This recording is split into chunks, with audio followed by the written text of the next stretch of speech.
Bonjour les amis. Alors aujourd'hui, on reçoit la marraine de l'événement.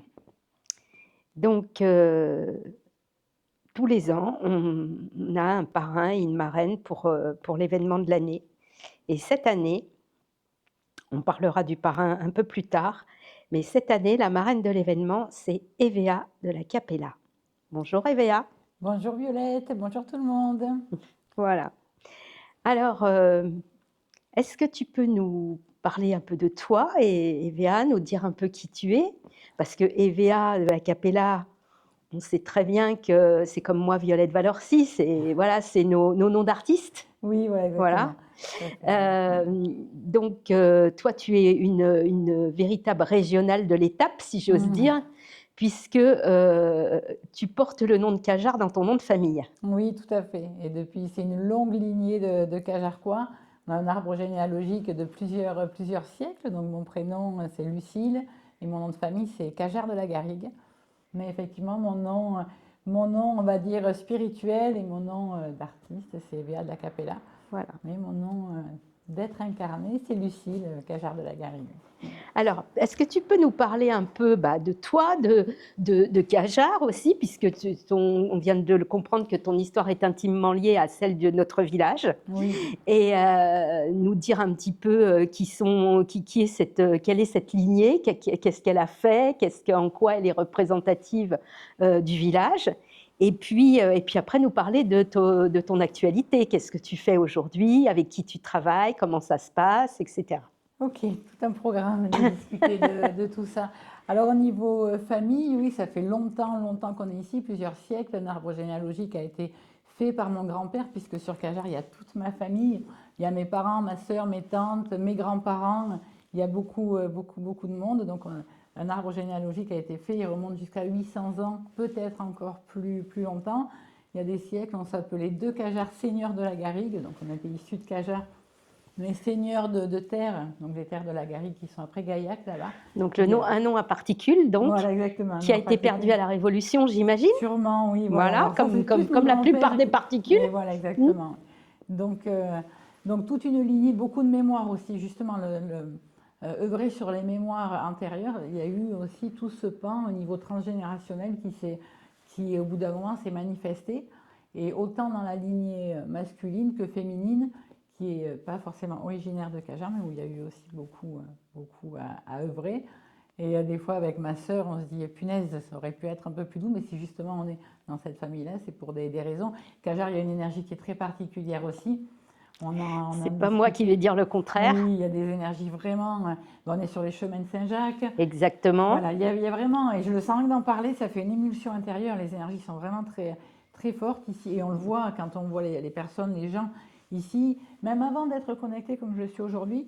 Je disais, mais c'est bizarre, il y a comme une bulle au niveau de Cajar. Et dès qu'on sort de Cajar et de cette bulle, c'est plus du tout la même chose. Plus du tout pareil, mais même au niveau des gens, du contact avec les gens. Ici, Cajar, c'est joyeux. Et d'ailleurs, les gens qui viennent, qui ne connaissent pas Cajar, ils se plaisent, ils veulent revenir. Ah oui, exactement. Il y a quelque chose qui attire et qui fait que et les gens sont en bonne santé, vivent vieux, en très bonne santé. Et ouais, ça, je peux en témoigner, parce que nous sommes entourés de nonagénaires.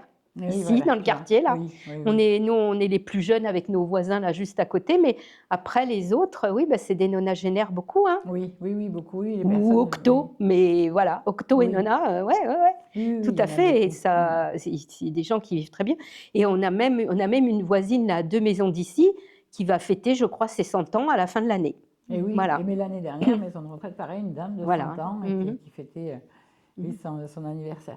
Donc, oui, elle est d'ailleurs en très grande forme. Cette dame, elle s'appelle Odette, elle a 105 ans et elle tricote sans lunettes à 105 ans. C'est absolument fabuleux. Il faut venir à Cajar pour s'énergiser. Voilà. Oui, c'est vraiment un lieu qui est particulier. Et j'ai eu accès à des mémoires qui ont pu se passer ici, mais bon, ça, j'en parlerai plus tard. Ça viendra plus tard. Mais c'est chargé de beaucoup d'histoires, ce village. Oui, absolument. Moi, je confirme. En tout cas, c'est ce que je sais, parce que je m'y suis intéressée d'une part. Et puis, c'est aussi un ressenti. Oui. On sent qu'il y a des énergies très puissantes. Parce que Cajar, faut dire que Cajar est dans un cirque.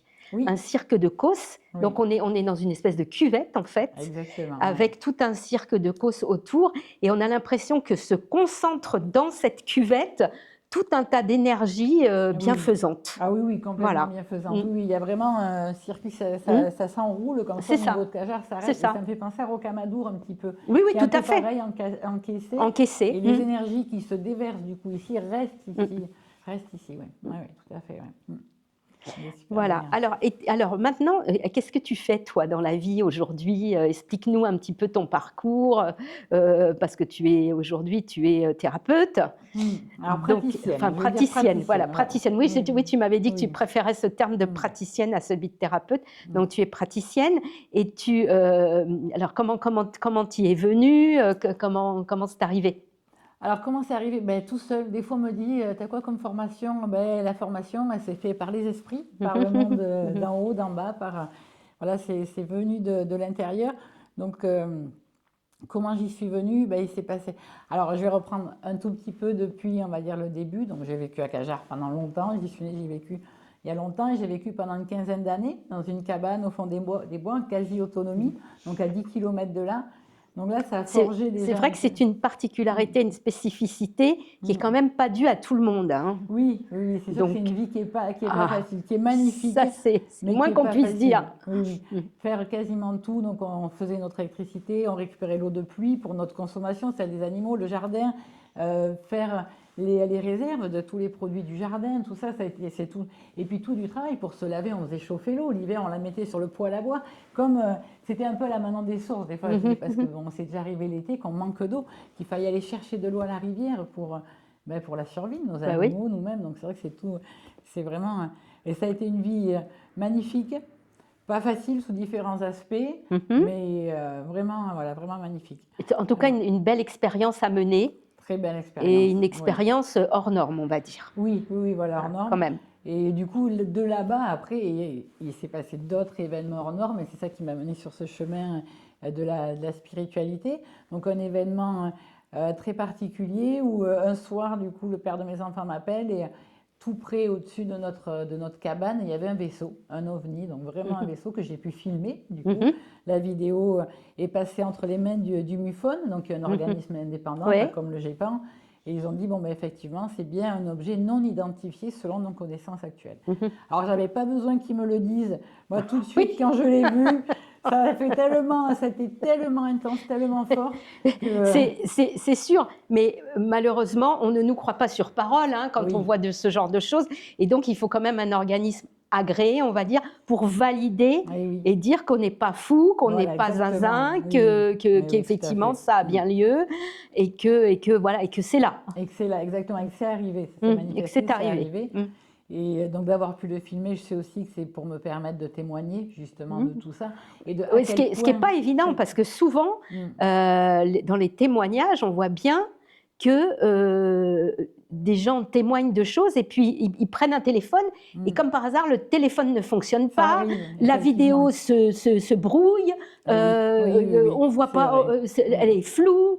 Enfin, il y a tout un tas d'éléments qui viennent se mettre en travers de la route pour dire, bah non, vous avez un témoignage, mais vous n'aurez pas de preuves. Vous n'aurez pas de preuves, exactement. Voilà. Oui, alors que moi, là, ça a été l'inverse. J'ai pu faire vidéo, photo, puis bon, il a eu un comportement bien particulier, ce vaisseau, alors il y a eu un phénomène d'effet d'ose il y a plusieurs minutes, il y a un trou de mémoire plusieurs minutes, et on le voit sur la nomenclature des photos et des vidéos que j'ai prises ce soir-là, où il y a un trou. Mais après, il a été placé dans les étoiles et tous les soirs, il réapparaissait. Donc, c'est la rotation de la Terre qui faisait qu'on le voyait, mais de plus en plus loin. Donc, pendant à peu près un mois, il était là, au loin. Et ça a été les débuts en fait des connexions et des communications, et comme un peu un téléchargement d'informations et une préparation, parce que ça a été un événement vraiment transcendantal qui a été extrêmement puissant. À partir de ce moment-là, il y a plein de choses qui s'ouvrent, forcément. Forcément, plein de choses qui s'ouvrent. Forcément, la vie n'est plus pareille après qu'avant. Ah, mais c'est sûr. C'est un peu comme une EMI, c'est un peu pareil. Exactement, mais je discute avec quelqu'un, avec un groupe qui fait le lien avec les effets dose et avec les EMI. Exactement, c'est-à-dire que quand on a fait une EMI, on dit, tous ceux qui ont fait une EMI disent, la vie n'est plus là, enfin, on ne peut plus l'appréhender de la même façon. Non, on ne peut plus l'appréhender de la même façon. Et puis j'ai vécu du coup un événement la même nuit, est semblable à une EMI, mais j'en parlerai, je vais garder. Oui, et puis il faut quand même vous dire, les amis, que Kevea a écrit et est en train d'écrire un livre sur le sujet naturellement, et que je vous le dis en primeur, nous allons, avec Patrick, dont vous avez fait la connaissance depuis peu, puisqu'on a passé déjà la vidéo qui concerne Patrick, nous allons éditer son livre, enfin son livre, je dirais même sa série de livres, puisqu'on est parti pour faire une collection avec toi. Donc moi, en tant que directrice de collection aux éditions Louise Courteau, je suis quand même ravie de pouvoir dire que nous allons éditer le livre d'EVA. Voilà. Oui, je suis ravie aussi également. Et effectivement, une collection, parce qu'il y a eu énormément d'événements qui se sont passés. Ça a ouvert tellement de choses, cet épisode-là, qu'il y a eu beaucoup d'expériences de voyage sur d'autres plans, de connexion avec les êtres des plans subtils. Il y a eu beaucoup, beaucoup de choses. Donc, de quoi, effectivement, faire une collection d'il y a 6 ans jusqu'à aujourd'hui. Et puis, bon, voilà. Donc, merci. Ouais, voilà, vraiment. On est ravis, nous, en tout cas, de te donner cette opportunité parce qu'on pense que ce que tu écris est intéressant. En tout cas, moi, pour ce que j'en ai lu, parce que j'ai commencé à lire un petit peu le début, c'est une écriture extrêmement poétique, onirique, que j'aime beaucoup. C'est très agréable à lire. Et puis effectivement, c'est un peu dérangeant, mais bon, mais c'est pour la bonne cause. Oui, voilà, et donc c'est très intéressant. Oui, il y a une énergie qui pousse à ça, à transmettre, à dire, même si c'est effectivement des parcours pour certaines personnes, et je le marque au début du livre, pour certaines personnes, ça pourrait être de l'ordre de l'imaginaire ou du rêve, mais pour moi, c'est ma réalité. Et il y a tellement de synchronicités qui viennent, comment dire, te confirmer que ce que tu vois ou ce que tu vis, c'est pas que l'imagination. Bon, ben ça accompagne toutes ces synchronicités. Et du coup, c'est développer effectivement les capacités de voir et d'entendre et de pouvoir transmettre. Donc, c'est ce que j'amène dans mes accompagnements, les accompagnements que je fais, même si pour l'instant, j'en fais un poil moins puisque je me consacre plus à l'écriture. Mais du coup, ça fait partie des enseignements, des retours sur les vies antérieures ou ce qui est actif en tout cas. Et c'est ce qu'on va faire avec Marc, du coup, avec Marc Meurice. Voilà, alors j'allais y venir, effectivement. Tu vas nous parler de Marc. On aura l'occasion d'interviewer Marc, je pense aussi. Donc, cette année, tu es marraine des rencontres. On va revenir aux rencontres, donc. Voilà, tu es marraine des rencontres et donc tu vas faire 2 choses aux rencontres, indépendamment de dédicacer ton premier livre, certainement. Tu vas faire 2 choses. Tu vas, d'une part, animer un atelier avec Marc, et d'autre part, tu vas nous faire une conférence avec Lily Ose. Oui. Voilà, puisque Lily, nous l'avions accueillie, comme toi d'ailleurs, l'année dernière, mais vous aviez fait des conférences chacune de votre côté. Et cette année, je vous ai un petit peu poussé dans vos retranchements l'une et l'autre, et je vous ai dit, compte tenu de ce que vous évoquez, est-ce que vous pourriez nous faire une conférence commune? Parce que les gens aiment beaucoup les conférences en duo. J'ai eu beaucoup de retours très positifs dans ce sens, où les gens m'ont dit, mais on adore quand il y a des conférenciers qui sont à 2 à parler d'un sujet, en fait. Ils aiment beaucoup. Donc, je vous ai donc suggéré de nous faire ça, et donc vous allez relever ce défi. Exactement, et c'est une très bonne suggestion. Au début, je me suis dit, bon, oui, ça va être vraiment chouette, l'énergie qui passe et le peps que ça va amener. Et puis, bon, on est dans des énergies communes et des vécus communs. Donc, ça va matcher tout de suite dès qu'on a discuté. Oui, mais je le savais, c'est pour ça. Enfin, j'avais fait un petit peu, j'avais tout de suite vu que vous pourriez faire quelque chose de très chouette toutes les deux. Oui, ça va être vraiment chouette. Et donc, justement, on va parler ouvertement de tous nos vécus. De tous nos vécus au niveau cosmique et galactique. Ça va être le sujet de cette conférence. Alors, comment s'appelle votre conférence? Alors, Coming Out galactique et confession de 2 extraterrestres, du coup. On a titré ça comme ça, parce qu'on a beaucoup discuté du... C'est presque confession d'un enfant du siècle, finalement. Oui, du siècle, du ciel. Oui, c'est ça, ça va être des confessions. Vraiment, on va parler ouvertement, du coup, de toute notre vie intérieure et de tout ce qu'on vit sur les autres plans.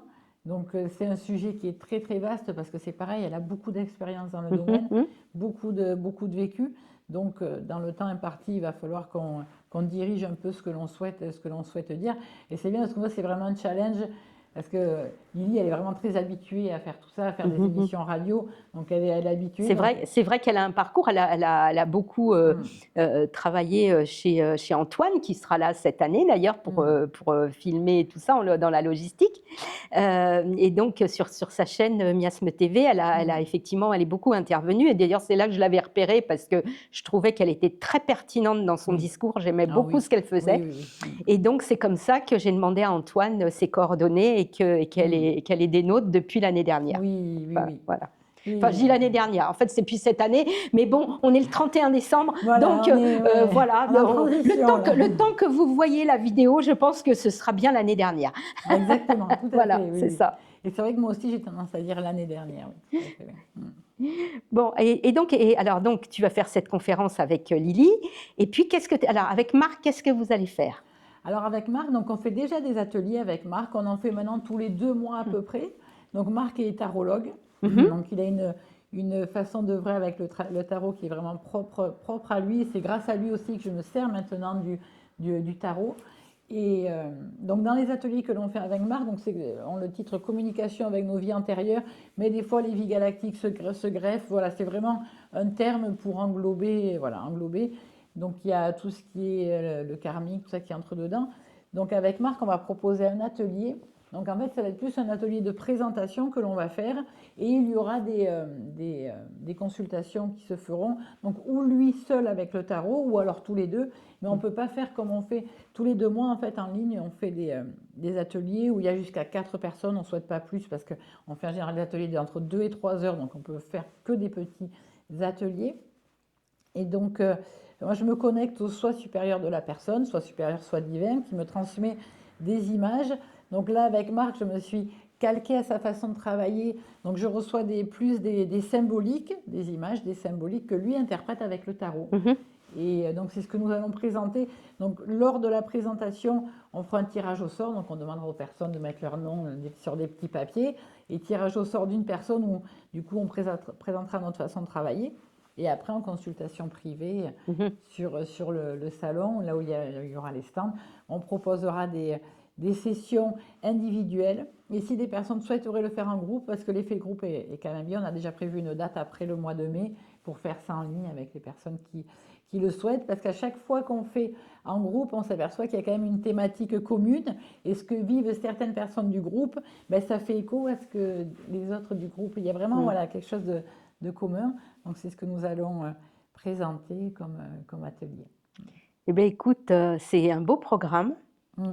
Moi, ça me fait déjà envie. Oui, merci.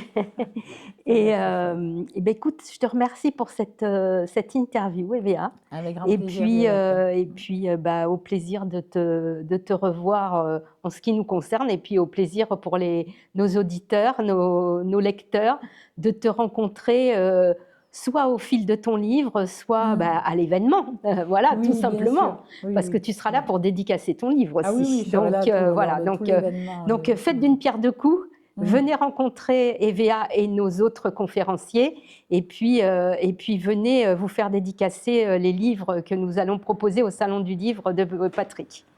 Voilà. Eh bien, merci. À une prochaine fois, et à bientôt les amis. À la prochaine.